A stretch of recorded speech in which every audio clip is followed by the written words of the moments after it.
বলছি কি হয়েছে বলো। আজকে আমি আমার স্ত্রী দুজনেই মালদা এসেছিলাম একটা বিশেষ কাজে আমাদের। এবার আমরা ডালপুরি দোকানে পুরি খাচ্ছিলাম। খাবার সময় একটা বাঁ হাতে প্লেট ছিল আমার মিসেসের, ওরা কোনো পকেটে মোবাইল রাখা ছিল বাড়িতে। ছেলেটা কী করে এসে মানে ওরা কায়দা করে দাঁড়িয়েছে পাশে দাঁড়ানোর পর ও হাতটা ঠিক ধরেছে, যেই ধরেছে আমার মিসেস বুঝতে পেরেছে, বুঝে কিছুটা মোবাইল টানা হয়ে গেছে অলরেডি, দিয়ে আমার মিসেস ধরে নিয়েছে। তারপরে জাস্ট মুখে দেবো খাওয়া হয়নি। তারপরে আমরা ধরে নিয়ে আসলাম, আমরা পোস্ট অফিস মোড়ে যে ট্রাফিক গার্ড যারা আছেন ওনাদের কাছে নিয়ে আসলাম, ওনাদেরকে হ্যান্ডওভার করে দিলাম। উনি কনস্টেবলে আছেন, আমি ডিপার্টমেন্টে আছি।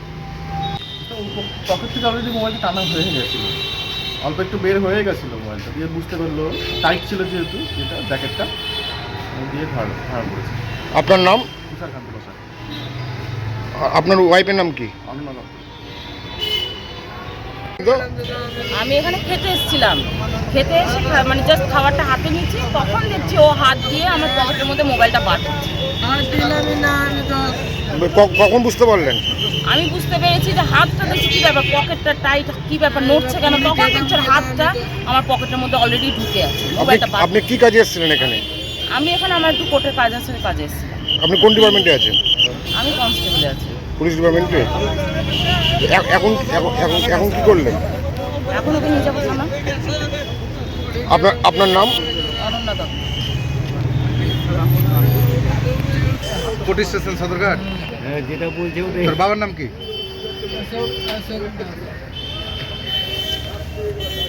দাদা জরি না গেলাম দাদা, টোটো রাখো তো।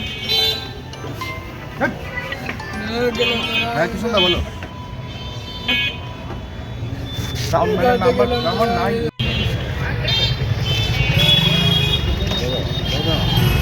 দাঁড়া একটু দাঁড়া তো এদিকে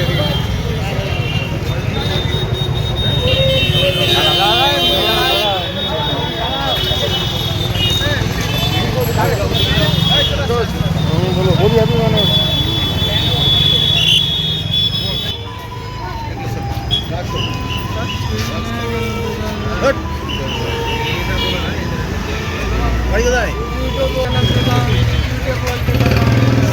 দিনের বেলা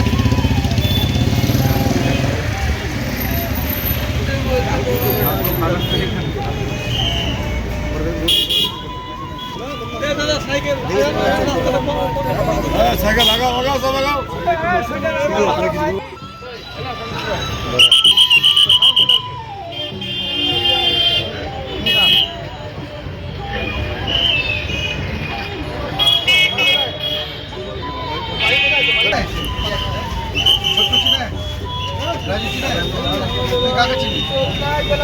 তুই কাকে চিনিস ওখানকার? বাড়ি কোথায়? নাম বল।